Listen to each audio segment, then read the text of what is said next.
que ponto chegamos? Eu acredito aí que o Brasil e a sua Constituição saem derrotados das urnas. Os grandes vitoriosos desse 6 de outubro são a censura e o desperdício de dinheiro público.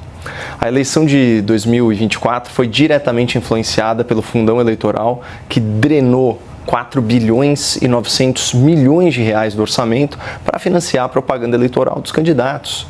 Trata-se de um aumento injustificável de 145% em relação às últimas eleições municipais. Essa dinheirama, ela não é repartida de uma forma justa, de uma forma razoável entre as siglas e muito menos entre os candidatos. E essa divisão tendenciosa acaba concentrando recursos em caciques partidários e candidatos à reeleição contínua. Ou seja, o abuso de poder político e econômico está institucionalizado na forma da lei. E é impossível, hoje em dia, concorrer em igualdade de condições com candidatos do sistema.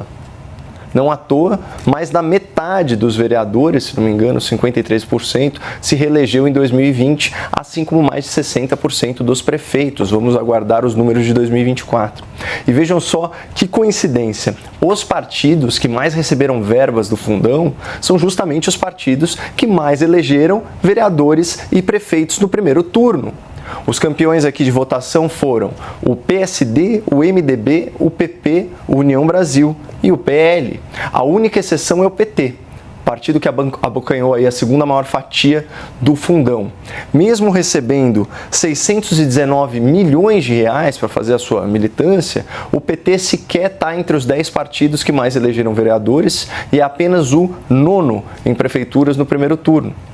Aqui em São Paulo, os petistas despejaram 29 milhões de reais do fundão eleitoral na campanha do candidato de extrema esquerda, o senhor Guilherme Boulos. Por sua vez, o PSOL, Partido Socialismo e Liberdade, descarregou mais de 35 milhões de verba pública nas propagandas dessa mesma candidatura. Então, para completar, a candidatura do Boulos conseguiu na justiça uma decisão favorável que obrigou seu concorrente direto, o Pablo Marçal, a remover todas as suas redes sociais na véspera da eleição. E esse mesmo concorrente, Pablo Marçal, já havia sofrido a suspensão da sua conta oficial no Instagram. Era uma conta aí, se não me engano, com mais de 13 milhões de seguidores. Enquanto isso, Guilherme Boulos gastou, segundo aqui a prestação de contas no TSE, mais de 6 milhões de reais só de impulsionamento de posts no Instagram e no Facebook. Ou seja, de um lado, a gente tem o candidato do sistema, Guilherme Boulos, apoiado por Lula, pela classe artística, pelo jornalismo militante, etc., e financiado aí com quase 65 milhões de reais de verba pública, com o segundo maior tempo de rádio e TV. Aí do outro lado você tem o Pablo Marçal, que não usou dinheiro público na campanha, que não tinha tempo de rádio e TV, não tinha padrinho político e teve aí as suas redes censuradas pela Justiça Eleitoral por suposto abuso de poder econômico.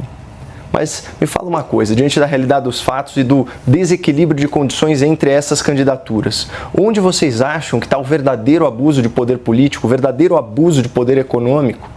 Apesar de toda a desigualdade, a diferença de votos aqui entre a campanha do Guilherme Boulos, uma campanha multimilionária, e a campanha censurada do Pablo Marçal foi ínfima, foi só 56 mil votos, isso dá menos de 1% de diferença. Ou seja, não fosse a censura ao seu adversário político e os 65 milhões de reais de dinheiro público investidos na sua campanha, o candidato de extrema esquerda não teria chegado ao segundo turno.